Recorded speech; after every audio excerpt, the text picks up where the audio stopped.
Hello Jedi trainees, and thank you for returning. Revan was a very interesting and complex character in the Star Wars universe. He was both the galaxy's scourge and its savior, a member of both the dark and light sides. We first met Revan in Knights of the Old Republic, and his journey is followed in the Revan novel, which is later completed in the Star Wars The Old Republic campaign. During this moment, Revan transitions from the light to dark, and back to the light, and finally both the light and the dark before dying. When Revan died, he was buried with the reverence of both the Jedi and the Sith, arguably the only person ever to do so. But how was Revan's death actually? When and how did Revan die? We know a lot about the Sith and Jedi Master's life, but not so much about the circumstances surrounding his strange demise. Both the Knights of the Old Republic game and the Revan novel leave this unanswered, and this hero's official end will not come until a campaign arc in Star Wars The Old Republic, which was released in 2012. So, if you haven't played the game yet and want to know how Revan's narrative ends, you'll have to play it to find out. This video is specifically for you. I'm going to be reviewing the plot beats at the end of the Revan novel and the campaign story arc in the game for this one, so be warned, there will be spoilers for both of these endings. So, how did Revan perish? What circumstances surrounded it, and what legacy did he leave? Welcome to Star Wars Empire, and before we begin, please like and subscribe to our videos to receive updates. Starting off, let us have a backstory of what happened to Revan. The Revan novel ended with Revan being captured by the Sith and going into stasis while using his force powers to restrain Emperor 𝐉𝐿𝐼𝐼𝐼𝐿𝐼𝐼𝐼𝐼𝐿 power, briefly sacrificing his own life. After defeating Revan and his allies, 𝐉𝐿𝐼𝐼𝐼𝐼𝐿 established a mind link between the two of them in order to gain access to all of Revan's force abilities, as well as the knowledge he gained from the Jedi and Sith, as well as the knowledge of the Republic, making the Dark Emperor 𝐉𝐿𝐼𝐼𝐼𝐼 more lethal than ever. However, as a last-ditch effort to save the galaxy from Darth 𝐉𝐻𝐼𝐼𝐼's reign, Revan discovered a way to reverse the effects of the mind link and slowed the process of 𝐉𝐿𝐼𝐼𝐼's invasion plans. Revan remained in stasis for the next 300 years, preventing 𝐉𝐿𝐼𝐼𝐼 from fully realizing his grand plan. And meanwhile, the Sith were torturing Revan all the time. They wanted to keep him alive,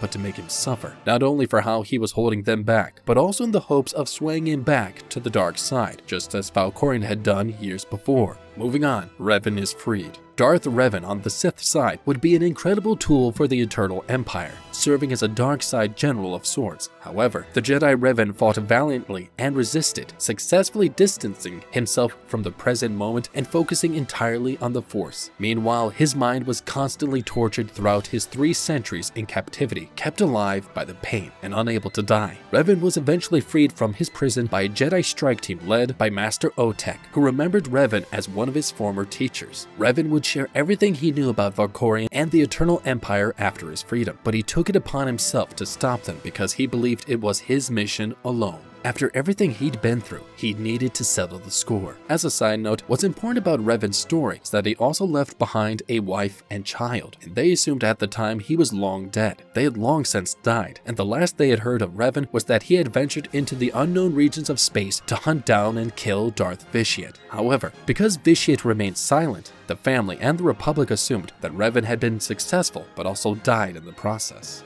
Following that, the Revan's psyche. Now that he was free, he was preparing for battle, because 𝐉𝐿𝐼𝐼 knew of Revan's freedom and couldn't let him live with all of his knowledge. As a result, he dispatched an Imperial strike team to eliminate Revan. They were only partially successful, but they accomplished something that would alter the course of galactic history for better or for worse. Despite an admirable fight, Revan was overwhelmed by the strike team and was eventually taken down. However, this was not his true death. Revan experienced an unusual occurrence while attempting to become one with the Force. Revan's repressed side, which had been tortured for 300 years as he was captured, desired to remain in the physical world, clinging to it and clinging to the dark side. Darth Revan was still alive and had been the entire time, just buried deep within Revan's psyche. This event caused the light and dark sides of Revan's being to be completely separated, with the light side of Revan's consciousness transcending into the Force itself, leaving only Darth Revan behind. Next up, payback time.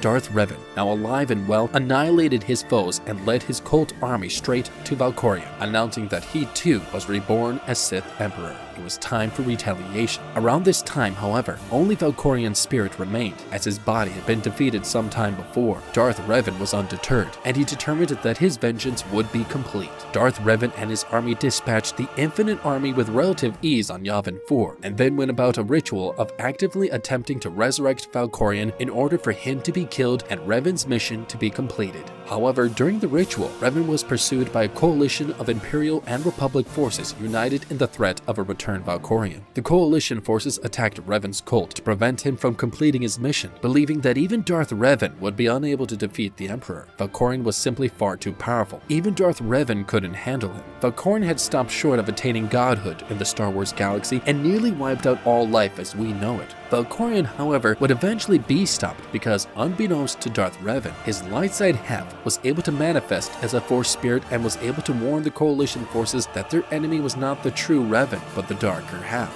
Following the battle, coalition forces stormed the temple, interrupting Revan's attempt to complete the ritual and resurrect 𝐒𝐿. Darth Revan resisted the onslaught of heroes, including his own descendant, Satil Shan. He was eventually defeated, and in Darth Revan's final moments, the latter half persuaded him to rejoin him, and the two became one body in one mind, and Revan's spirit was ready to move on by this point, so he transcended into the Force. The final moments. For the final and official time, Revan's death moments are fascinating to me since no other figure in Star Wars canon has ever split himself in half like this, and it makes you wonder what could have happened if Anakin had been able to do this with Vader.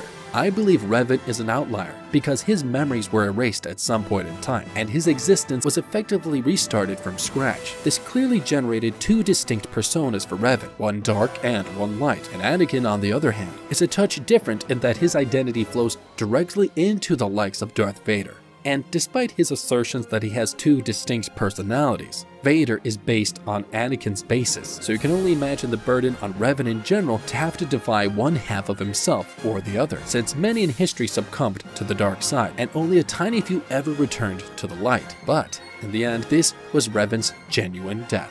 So, what do you think of today's story, my friends and students of the Force? Did you like the official conclusion to Revan's narrative, or would you prefer to see it go in a different direction? Thank you very much for watching, my friends, and we hope you enjoyed today's video. Please leave a comment down below and let us know what other topics you'd like to hear about. May the Force be with you.